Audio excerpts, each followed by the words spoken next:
Hello guys, and welcome to another video from me, Spitfire Gaming, and today we're going to do a real blue section, but it's not going to be about Chelsea playing, because Chelsea are playing the FA Cup at home to Brentford. That's it, Brentford. But we're going to be doing a top 10s list, and this is top 10 Chelsea flops. Now, to be honest, I could have picked a top 15 because we've had so many flops, especially strikers. So you're probably going to see a lot of strikers on this list. And they're going to be in no particular order, even though it does say top 10. It's actually going to be in no particular order. I'm just going to name you 10 flops that in my opinion, have been one of the biggest flops of Chelsea. Now, what constitutes as a flop, I think, for me, would be a player that's come in and has had a bit of expectation brought to the club and hasn't, and instead of being a disappointment where they've not performed to full potential, they've just completely fucked up. And they've not shown barely any, or if not, none of their potential that was given to them. So the first player that, in my opinion, we're going to start from the defence, in my opinion, and we're going to go for a player called Del Horno. Now, Del Horno was brought in from, I think he was brought in from Valencia in 2004. And he was brought in as a left back because obviously at the time we didn't have Ashley Cole. Ashley Cole was one of the best signings we've ever made in the defending role. But before we had Ashley Cole, who was a brilliant left back, we had left backs like Wayne Bridge and Del Horno and Babiaro. Now Babiaro was good. He was okay, and he was consistently good. Don't get me wrong, but he just wasn't world class. And we needed a world class left back because our centre backs were world class, so we needed a world class left back. Del Horno wasn't any of those. I mean, he lasted what, 2 seasons? I think he was 2. Oh, did we bring him in 2005? I think he came in. I think he was actually in for only 1 season. To be fair, I don't remember him being in the side much, to be honest. But I think he was actually only for 1 season. Then he went back to Liga BBVA to rot because I've not heard of him ever since he left Chelsea. I never really heard of him, so he didn't really do much. The next player that was an absolute flop. Now, when he came in, when this player came in, I had to laugh. I really had to laugh because at the time when he came in, we had 2 amazing goalkeepers and he had not a hope in hell of ever getting them off their perch. And that was Henrik Hilario. I call him Hilario, because he was just hilarious to me watching him in goal because he was shit. He was absolutely shit. To try and replace Carlo Colaccini and to replace Petr Cech, for me, you've got to be a fantastic keeper to replace any of those 2 when he first joined in. Because Colaccini was still a fantastic keeper, and so was, Petr Cech at the time was probably one of the best keepers in the world. He was like 3rd or 4th best keeper in the world, behind Buffon and Casillas, I'd say, at the time. I mean, maybe not so much now, but he is still a world-class keeper at Arsenal, don't get me wrong. But, to try and play some...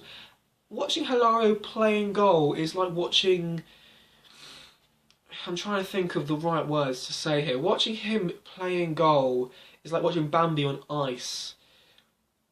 In a sense of, his positioning was shit. His positioning was shit, straight up. Like, he couldn't...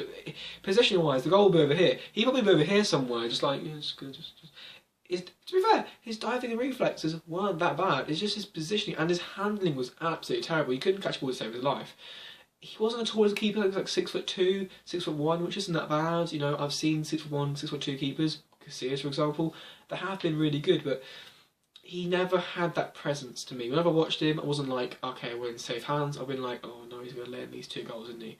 And for me, the worst example was look at it, go watch the match.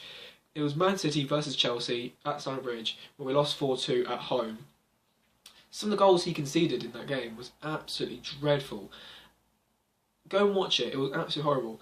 The next one, and for me, yes, as a striker, it's going to be one of many, is Andriy Shevchenko. Now, when he came in from AC Milan, he was a world-class striker for Ukraine and for AC Milan and for a few other clubs he's played for. I don't know all the clubs he's played for, to be honest. I'm not that much of an anorak when it comes to football, so don't hate me for it. But when he came in, he was 30 years old, I think. I think it's 30 years old when he came in. So when he came in, he was about 30 years old, so we weren't going, when we signed him, I think actually it wasn't really us that signed him, I think it was just Abramovich that signed him because he was good mates with him. But when he signed Andriy Shevchenko, we had Drogba, Kalou and Shevchenko. What a strike force. What happened? Fuck all. He didn't score. He scored like, how many goals did he score?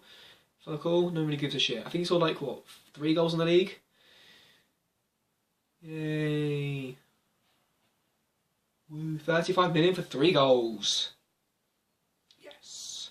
The next one is another striker. Who would have guessed it? And for me, this has just been a striker that just, oh boy. Oh boy. As strikers go, he was shit. Really shit as a striker. Like, it was really funny, you know. So, I mean, is it? I mean, Quaresma, was he really a striker? He was more of a winger than a striker, but we loaned him from, I think, Porto at the time, or Inter Milan. Who gives a fuck? And we, you know, this was a signing from Scolari at the time. Chelsea went through a weird period from 2007 to 2009. We went through a weird period of signing weird players. I mean, Deco. We signed Deco during that period. We signed like Quaresma, Belletti, Alex. I mean, some of them were okay buys, but for me, I felt like during this period, 2007 to 2009, we signed very dodgy players that I don't think really fit Chelsea. I think they just fit the way the manager wanted it to fit, and not really the way that Chelsea played. So, I don't know. But yeah, Quaresma just shit in every single way. I mean, it was a loan, but he was just shit. The next player, I think this is, what, the fifth one? The fifth one now? And this is the most famous. When it comes to Chelsea flop, he defines the word flop. And that is Fernando Torres. It hurts for me to say it as a Chelsea fan. Even though I did score that goal against Barcelona in the Champions League semi-final, Gary Neville was having an orgasm.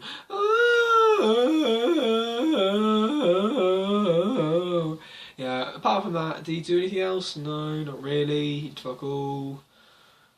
Yeah, 50 million down the drain. Woo. Okay, so the next player, and as flops go again, this is a winger. You're going to see a trend. Attacking players are more flop for Chelsea, I think, in my opinion. For me, yeah, attacking players for Chelsea have been really good. I'm really sorry, guys. The camera decided to cut out there. Yeah, this player was a winger. In fact, we're going to go with 2 wingers. We're going to go with Shaun Wright-Phillips, and we're going to go for Yuri Zhirkov. Now, the reason why we're going to go for both of those is because one cost 21.5 million, the other one cost 18.5 million.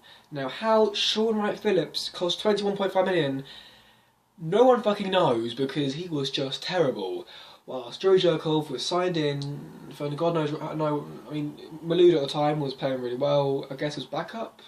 He could also play left back, I guess, and left wing, so it was quite versatile, I guess, but just why? Why Delilah? Well, both these 2 players in there. So that leaves with 3. That leaves with 3 spots left for our flops. And 2 of these spots are going to be strikers. One is Adrian Mutu. Another one is Mateusz Kejman. Now, Kejman was brought in from the Dutch League, I think it is. Now, the Dutch League is kind of difficult to sign players from because, yes, you could be getting a Van Persie, or you could be getting a Schneider from there, but at the same time you could be getting the likes of Kejman. Now Kejman was really good from the Dutch League. Brought into Chelsea, and to be honest, apart from scoring a Panenka penalty, he didn't do anything. I don't really remember doing anything, so that was Kejman for you.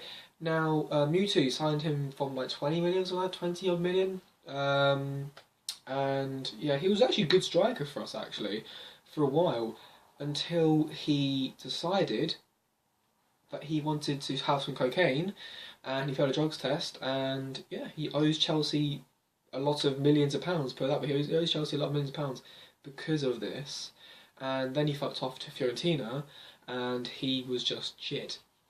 He wasn't that bad for Fiorentina. It pissed me off because it was actually not that bad of a striker who was at Chelsea. He was a flop in the sense of he fucked himself over. He was a flop because he flopped his opportunity of becoming a great Chelsea player. And now, okay, so now we're gonna go for a flop from the defence. Now, defenders, Oh, there've been a few. There've been a few defenders for me that have been a bit. The likes of Belletti, who decided, you know what, defending isn't actually my thing, and being an attacking right mid is more my thing. Okay, that's cool. We have the likes of Terbai Haim, who was just shit. We have the likes of Mancien, who was that young German centre back, I think it was, or English, and he wasn't that good either. But for me, I'd say probably one of the worst I've ever had is Belarus. Right, I told you this was that weird period between 2007 and 2009 where we signed just absolutely weird signings. And Belarus and Terbai Haim, that was for Bolton. I think we got Belarus. I forget where we got Belarus from, but we signed him in 2007. Right, he shit. He was absolute shit. If a striker had more than, I don't know, 20 pace, if we're doing FIFA, if he had more than 20 pace, he'd beat Belarus easily. And it's not about pace. Don't get me wrong. John Terry wasn't the quickest defender. Carvalho wasn't the quickest defender. Alex wasn't the quickest defender. Gallas was quite quick, and Desai was quite quick. So don't get me wrong. So they kind of don't really matter. They're kind of anomalies. But for me, Belarus was just shit. Right. Watch Tottenham versus Chelsea, 2007-2008 season. Watch Keane versus Belarus. Keane isn't known to be the fastest player in the world, right? But he ran rings around Belarus constantly. Like, constantly ran rings around him. Not just that, but also Ferran Torres ran rings around past him. Pretty much any striker ran rings around past him. I mean, watching him play against Manchester United was like watching, I don't know, watching Prisoners of War. Actually, I wasn't watching. I'm trying to watch. It was just like watching ISIS heading video. It was just gory. It was horrible. It was a horrible thing to watch. It's like, please stop torturing him. Please stop. Stop torturing him. He's a poor guy. He's just a shit defender. Just please, just stop this. So yeah, I hope you guys. I don't know. I don't really give a shit. Just bye. See ya.